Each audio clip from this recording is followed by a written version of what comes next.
hacemos un video para que yo les suba al WhatsApp, ¿no?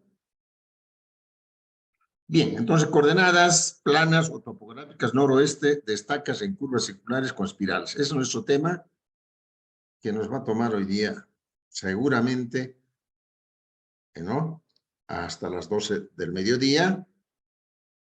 Y capaz que no terminemos y podamos todavía terminar el miércoles con ejemplo y todo, ¿no?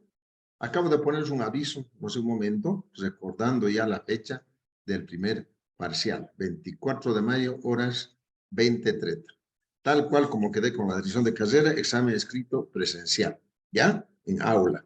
Así que prepárense, va a entrar curvas especiales, curvas circulares, y estas curvas estamos viendo con espirales, todo lo referente a coordenadas, ¿ok? Entonces todavía tienen tiempo, como 3 semanas para esto. Vean todo en detalle, si tienen dudas, por favor, avísenme. Bien, un breve repaso de estas curvas, de lo que han visto en días 1. Ustedes saben, estas curvas pueden ser simétricas y asimétricas, ¿no? Dependerá mucho si LE, ¿no?, es igual a LS, simétricas. Si en caso ambas sean diferentes, ya saben, son asimétricas, ¿no ven? Eso genera ya algunas consecuencias que, por ejemplo, habíamos dicho en vías 1, que si es asimétrica, no se toma en cuenta la excéntrica o la externa de la curva. Ya no tiene sentido porque saldría con 2 valores. La única externa es la externa de la curva central. Es así, no pierde, sea curva simétrica o asimétrica, porque esa depende de sí mismo, de la curva central LC. Bien. Bueno, es un recordatorio de los rangos de radio. Ustedes saben que el gran rango, toda curva en caminos menor a 1500 es curva con espirales. Y en carreteras, toda curva con radios menor a 3000 es curva con espirales. Y aquí están los subrangos, ¿no? ¿Ya? Ahí está, no los voy a leer. Eso es de las cosas que más les digo yo, que el alumno esto domine, ¿no? Que no vaya a olvidarse, porque han visto con solo mirar que se han equivocado el radio, yo ya dejo de corregir o dejo de ver ese ejercicio. ¿Está bien? Entonces les vuelvo a decir que esto es muy importante que ustedes... La otra cosa, saben que toda curva con espirales de enlace o clotoides de enlace o llamadas espira, círculo espira, todas estas curvas, ya sean en carreteras o en caminos, tienen perantes de por sí. Bien, ¿cómo hallábamos nosotros, cómo hemos visto cómo hallar las longitudes de espira LE a la entrada o en la rama de entrada al PI y la LS a la salida o en la rama de salida del PI?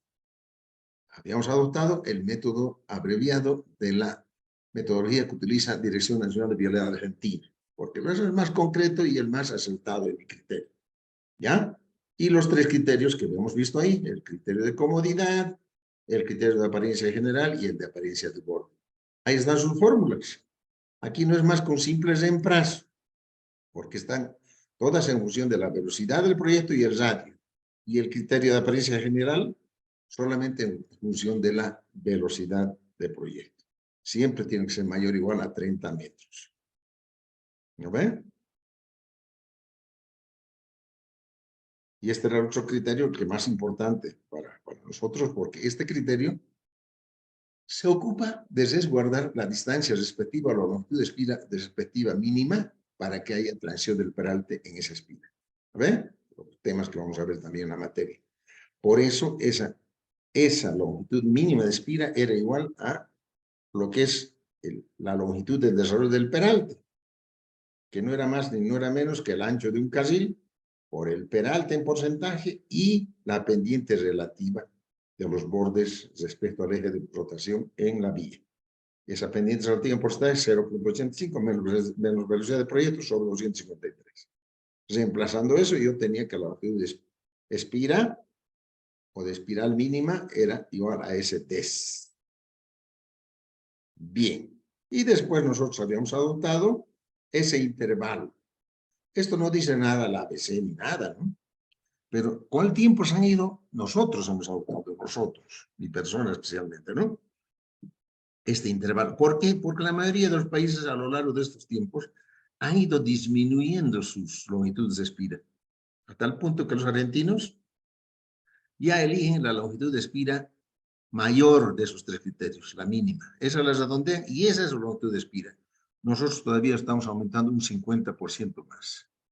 Antes recordamos que era hasta el doble del mayor de esos valores en este intervalo. Esos son los intervalos para LE y LS, ¿no? Nosotros tenemos que valernos de eso. Si, por ejemplo, aquí tendríamos estos valores hallados de longitud de espira mínima por el criterio de comunidad, 25 metros, por el criterio de apariencia general, 35.5, y por el criterio de apariencia de borde, 20.7. Una vez habíamos evaluado, digamos, las fórmulas y tenemos estos resultados, el mayor valor de esos mínimos es este del criterio de apariencia general. En este caso, no siempre va a salir así. Puede ser este otro o este otro criterio que salga a veces mayor. 35.5. Entonces, nuestro rango para elegir LE, valor entero y múltiplo de 10, va a ser entre 35.5 y 35.5 por 1,5. En la práctica, entre 35.5 y 53.25. Y ahí entran solamente 40 y 50. ¿No ven? Ahora, si eligieran de 5 en 5, van a entrar más. 40, 45 y 50. ¿Ven? Pero recordemos que elegimos segmentos de espirales entre estaca y estaca que no pasen de 10 metros. ¿Ah? ¿Por qué? Porque si no habría un error de interpretación entre cuerda y arco espiral. Ya no serían tan aproximados. Tendríamos que utilizar otras tablas. En mis tiempos utilizamos las tablas de Barnett para hacer esas correcciones. Pero no tiene sentido, ¿no? Así es que la distancia o el arco espiral entre estaca y estaca no debe pasar de 10 metros. Lo estamos repitiendo. Bueno, ahí está. Entonces, si fuese simétrica, ¿ve?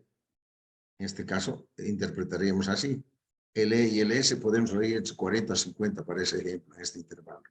Si LE sería mayor a LS, entonces podríamos decir que LE 50 metros y LS 40. Los dos están en este intervalo, los dos valores. Si fuese al revés, LE menor que LS, podemos decir 40 LE y 50 LS. ¿A ver? Entonces tenemos, obviamente esto tiene que adaptarse, repito una vez más, a las condiciones topográficas del terreno. No es imponerlo lo que nosotros quisiéramos. Nosotros tenemos que requerir la imposición del terreno para adecuarnos a él. Ingeniero, Sí, buen dígame. día.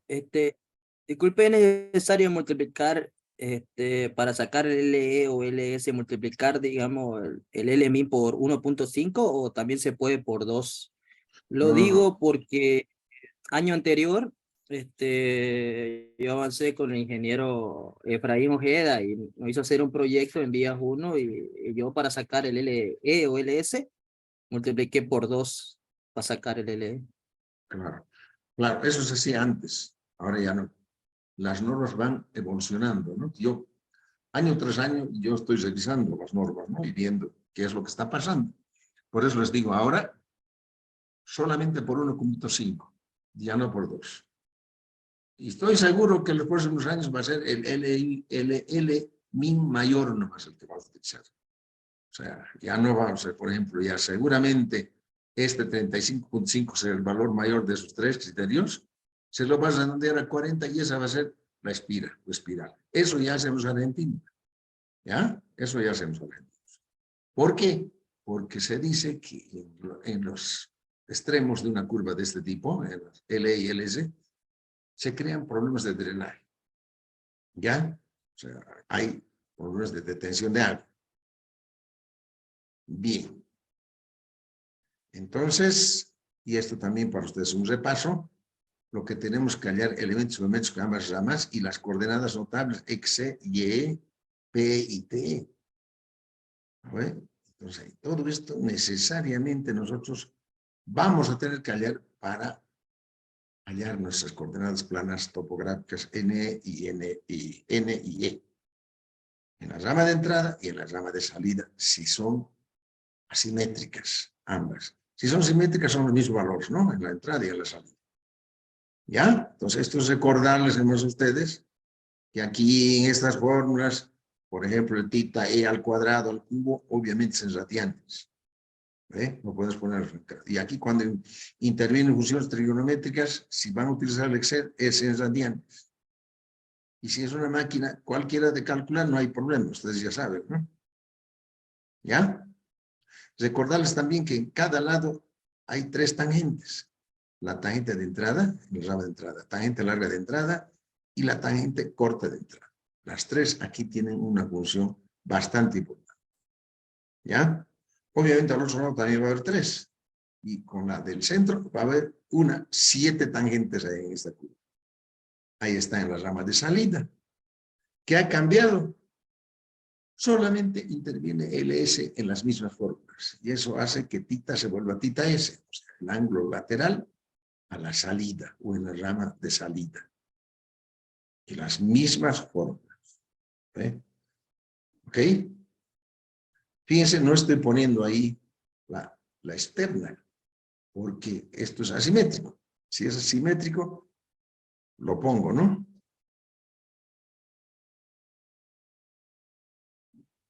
Ahora, ¿qué pasa en el sector circular? Ya sabemos que ahí todo es igualito con el sector circular. El único variante en el sector circular es el delta C. Ya no entra delta. Recordemos que el delta C no es más que el valor de, ¿dónde estará? De delta menos tita E menos tita S. No está, debe estar por aquí atrás.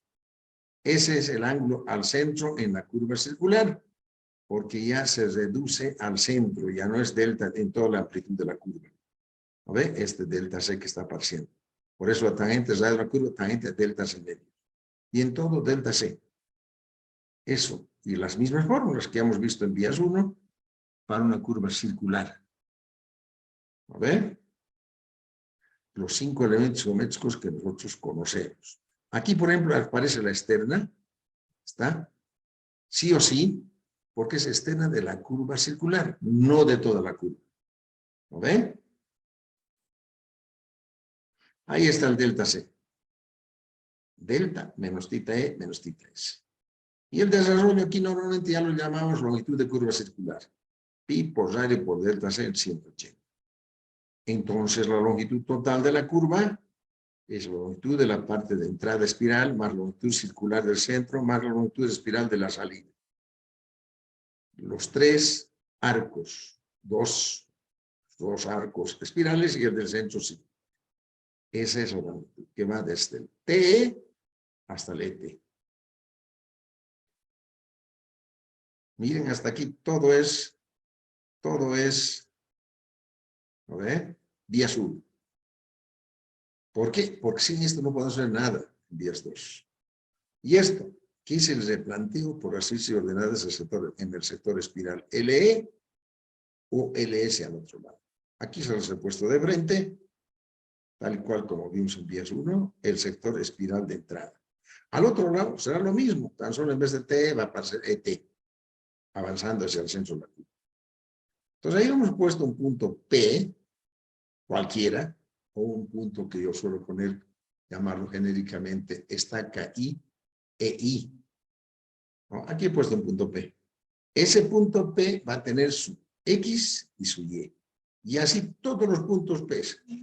Y a su vez va a tener su ángulo lateral tita P por la tangente que pasa por ahí, por la tangente geométrica, ¿no? Y que genera este tita P, el ángulo lateral que se replica aquí. Entonces, las fórmulas que nosotros hemos visto acá para el replanteo en vías 1 son estas.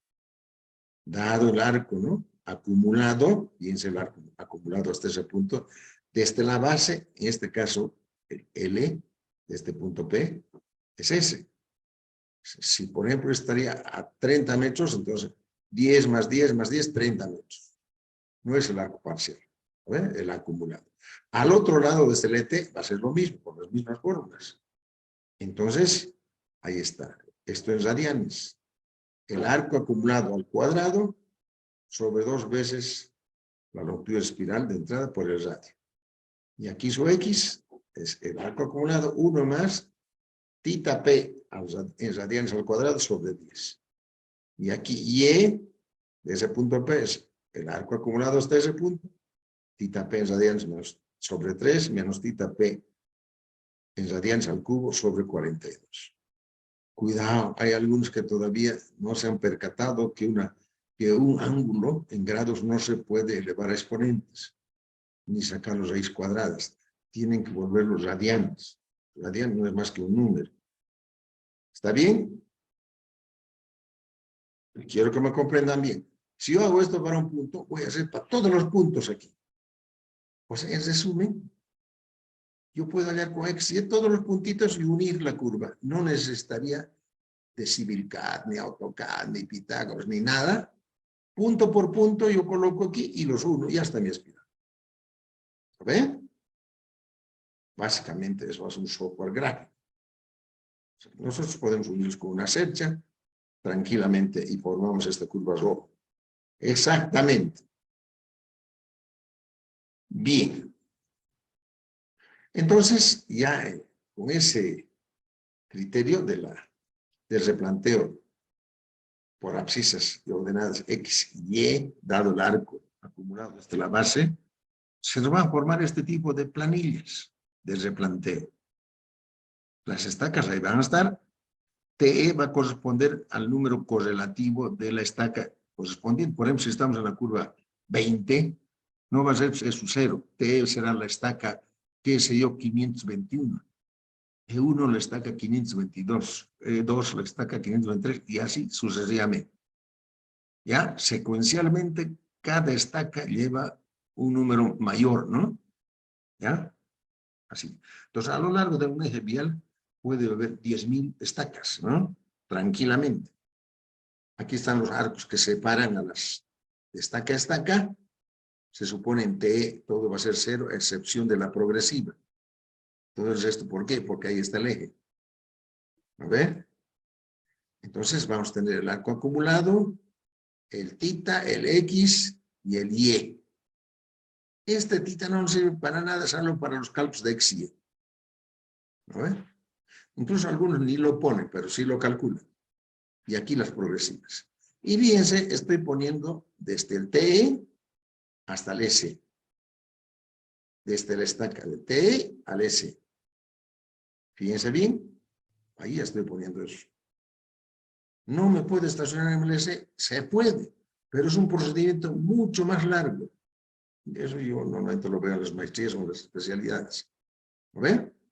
Incluso desde el TE yo puedo replantear toda la curva, o desde el ET, incluida la parte central. Pero es otra metodología, que no es el caso para ustedes.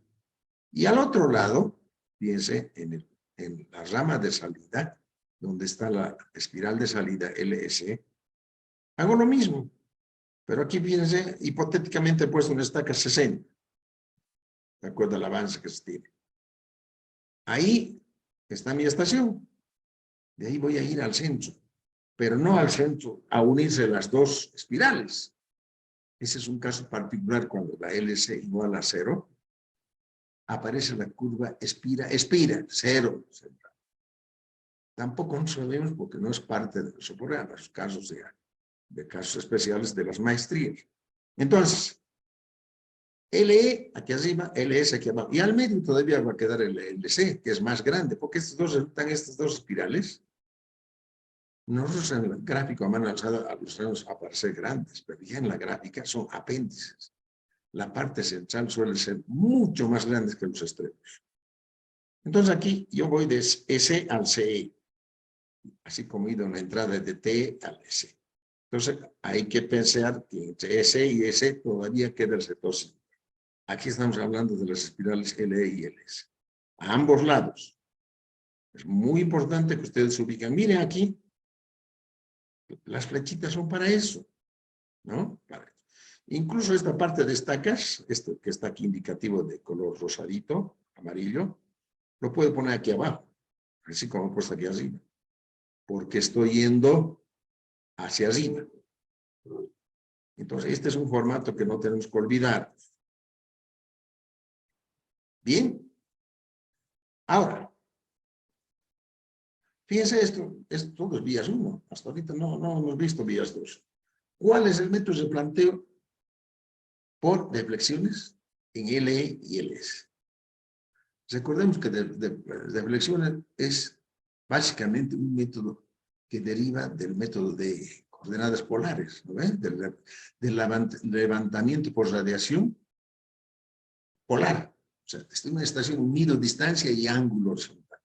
Básicamente es la única diferencia que el TE va a tomar siempre una visual hacia el PI, poniéndolo ángulo cero horizontal. De ahí va a barrer hacia adentro hasta cada punto y vamos a tener estos ángulos de deflexión. Miren, esto. Si 1, si 2, para cada punto. Esos son los ángulos de deflexión. A no confundir con los titas, porque los titas son ángulos laterales. Miren, tita P está aquí. De este punto P se intersecta aquí su tita P. Este. Ya sabes, lateralmente aquí va a ser un tita P, que va a venir con los radios. Pero el ángulo de deflexión, fíjense, viene desde TE y pasa por PE. O sea, es una visual que pasa por ahí. Ustedes hipotéticamente están parados aquí y están mirándolo al punto P. Sobre esa visual se mide el ángulo horizontal desde el cero que ustedes han puesto visando al PI. Ese es el ángulo de deflexión. Y para eso, este ángulo de deflexión acumulado es el arco tangente de su Y sobre su X. YP, XP es cada punto P. O sea, automáticamente, como decíamos en vías 1, estos dos métodos están casados, porque el método de la deflexión no podría ser nada si no tenemos las abscisas ordenadas desde el punto del método de XY. Y aquí se utilizan estos arquitos entre estaca y estaca para el trabajo de campo. Que si ustedes han dividido en 10, 10, 10 de esto les pira, esto va a ser 9,99, 9,98 o 10. Que es la diferencia de coordenadas o abscisas, ¿no? De los puntos P y Q, cada dos puntos. La distancia de este punto y otro punto, aquí digamos, es el arco LP, o la cuerda, o perdón, LPQ, o la cuerda PQ. Esa cuerda PQ es esta. X del punto Q adelante menos Y, la del punto P atrás, al cuadrado. Y así también de YQ menos YP al cuadrado y todo eso raíz cuadrada. ¿Lo ven? Entonces, esa es la cuerdita de P a Q.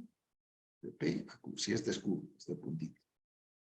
Que obviamente va a ser muy similar al arco espiral, si no son pasados de Dios.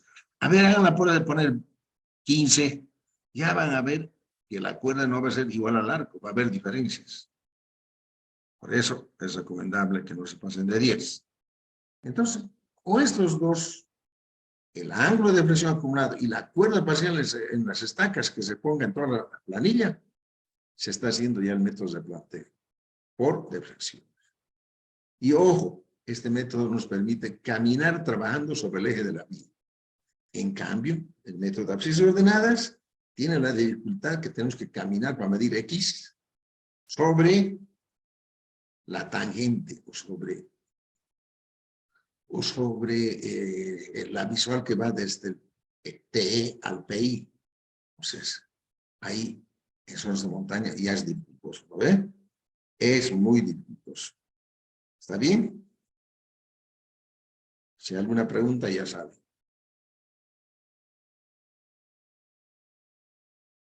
Bien. Bueno, aquí vamos, se nos puede ir a la media hora. Vamos